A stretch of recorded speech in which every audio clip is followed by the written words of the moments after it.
Hey guys, what's up? This is Frank from FGF Sports and Collectibles, and today we're going to be doing an in-depth recap of every game from Wildcard Weekend. See in the background, we got Patrick Mahomes, Josh Allen, both played outstanding football this week, and I will get into how they did a little bit later in the video. But to start off, we have the Raiders-Bengals game. Raiders lost 19-26. Joe Burrow played pretty well in I believe his playoff debut, 244 yards, 2 TDs. Derek Carr averaged 310, 1 TD, 1 pick. He didn't play horribly. Not a whole lot from the run game from either team. Jacobs had 83 yards. Jamar Chase really led the way here. 9 catches, 116 yards. He didn't have any touchdowns, but he did a lot of the work to get the Bengals touchdowns.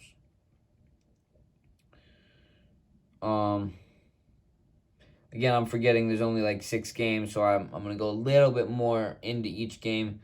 The Raiders' downfall, let's kind of see here. I mean, the game wasn't that far apart. It was a one possession game that pretty much went down to the wire.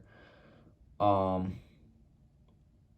don't see anything major here that they did wrong. They actually had more total yards than the Bengals.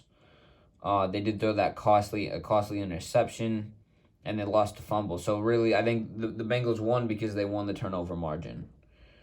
Had there not been as many turnovers, who knows? They might have gotten in for the TD or been able to kick a field goal, which would have completely changed the game.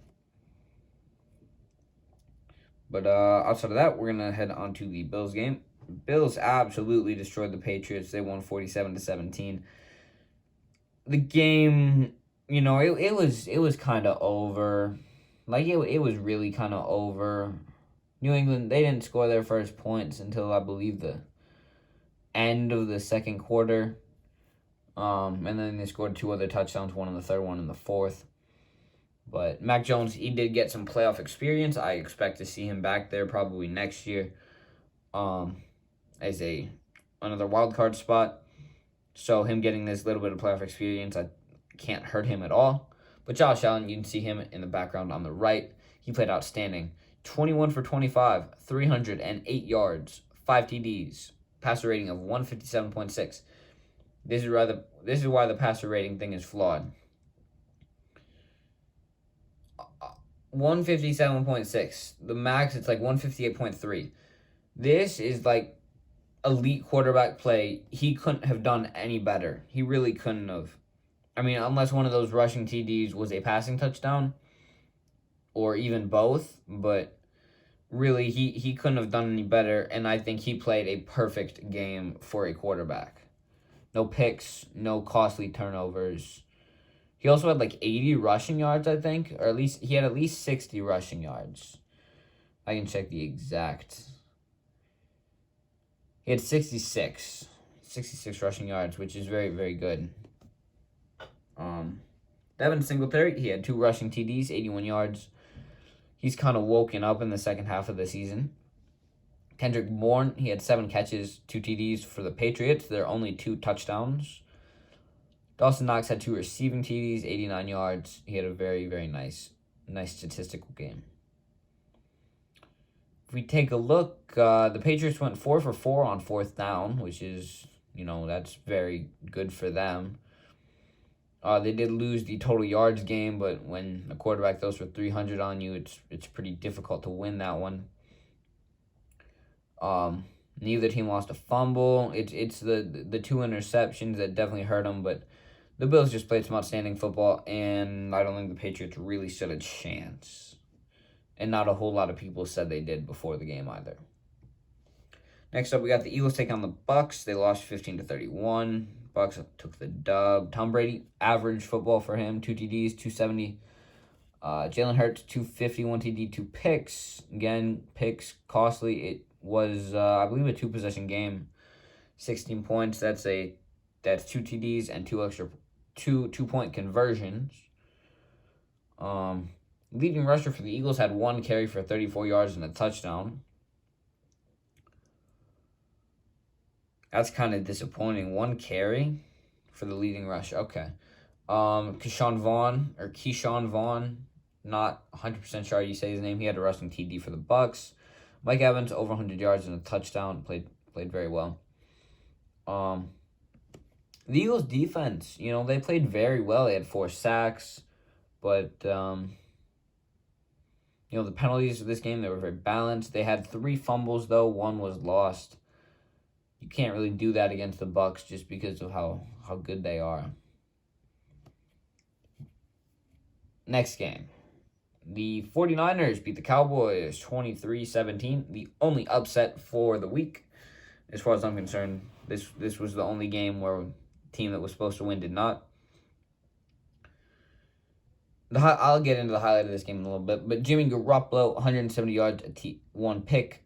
Dak Prescott, 1 TD, 1 pick, 250 yards. Neither quarterback played well at all. Both ratings below 70.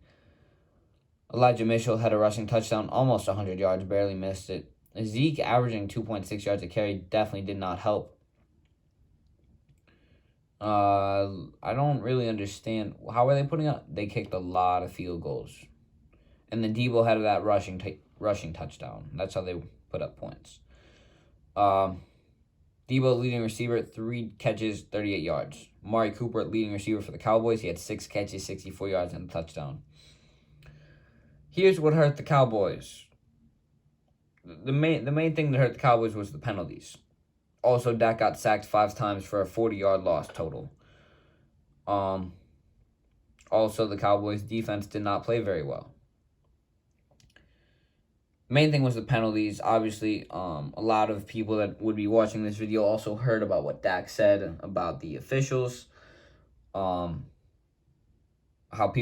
fans were throwing things at the officials, which I wouldn't condone necessarily, but Dak said he said that it was okay. He has since taken that back, but originally in the heat of the moment, he did say that that they were in the right for doing that. 14 penalties, 89 yards. Really, there were just a lot of penalties. The 49ers, they had 9 for 58, so really it was both sides got penalized a lot. Next game, Steelers take on the Chiefs, losing 21-42 to nobody's surprise. TJ Watt, he played great. He had a touchdown, fumble return touchdown. Kelsey threw and caught a touchdown pass. Big Ben, this was his last game, as far as I think most people are concerned, because it's unlikely he comes back next year. Najee Harris, he was definitely a disappointment. He only had 29 yards on 12 carries. He also lost a fumble, the first time he has fumbled all year. He has not fumbled yet in his rookie year, and he did not during the regular season. First playoff game, he fumbles. Nerves maybe got to him a little bit there. Again, if we take a look, TJ Watt, he had a sack, fumble recovery, and obviously he had that touchdown. Take a look at the Chiefs. Patrick Mahomes, 30 for 39, 404 yards, 5 passing touchdowns, 1 pick. Again, him and Josh Allen, they both played very good football. Obviously, Mahomes can't be perfect because he threw the pick, but really they were very statistically good games. 404 yards, 5 TDs. Kelsey, again, he had that 1 passing touchdown. It was 2 yards. 2-yard passing touchdown. Kelsey over 100 yards. Jerick McKinnon had 81 yards and a receiving touchdown. Tyreek Hill had a receiving TD. Byron Pringle had 2. And I don't know how you say this guy's last name. Nick Allegretti, I'm gonna say. He had a receiving TD as well. But on to the last game of the week. Cardinals lost to the Rams 11-34. Kind of disappointing, really. Kyler Murray played like garbage. Stafford had a pretty decent game though, went 13 for 17, threw no interceptions. That was kind of my thing. Whoever wins the turnover margin here will probably take the game. The game was kind of chippy, to be honest. If you watch the whole thing, there were some fights. I believe Aaron Donald probably could have gotten ejected at least at one point, because he did the same thing that DK Metcalf did a little bit earlier in the year. grabbed someone's face mask and held onto it for a while after the play. I don't know what else went into it, but he was not ejected. Cam Akers and Budda Baker had a little bit of a thing. Budda Baker, obviously, he left the game with a concussion, went to the hospital. He has since been released. All the fans and stuff. I believe he's in the Pro Bowl, so it's very... I hope to see him in the Pro Bowl, even though it's kind of just a meaningless football game. It's still kind of fun to watch. Cam Akers, it was a helmet-to-helmet collision. Akers sort of taunted him after. Cam did not know the extent of the injury. He didn't know he was injured at all when he did the taunt, and he has apologized for that, and he encouraged teammates to take a knee for him, praying for his recovery. OBJ, all the Browns fans aren't too happy about this. He had the receiving TD. He had 54 yards and 4 catches. He had a very good game. First time I've really seen his name up here as the stat-leading receiver. Obviously, when you have a better game than Cooper Kupp, you're doing something right, especially when you're on the same team. Kupp did have more receptions and another TD. Okay, I don't understand how Cooper Kupp wasn't the leading receiver. He had 5 catches, 61 yards, and a touchdown. So, Kupp was the leading receiver. Don't really care what anyone says. Kupp had a better game. If we take a look again, obviously the Rams, they won that turnover margin, which is very important.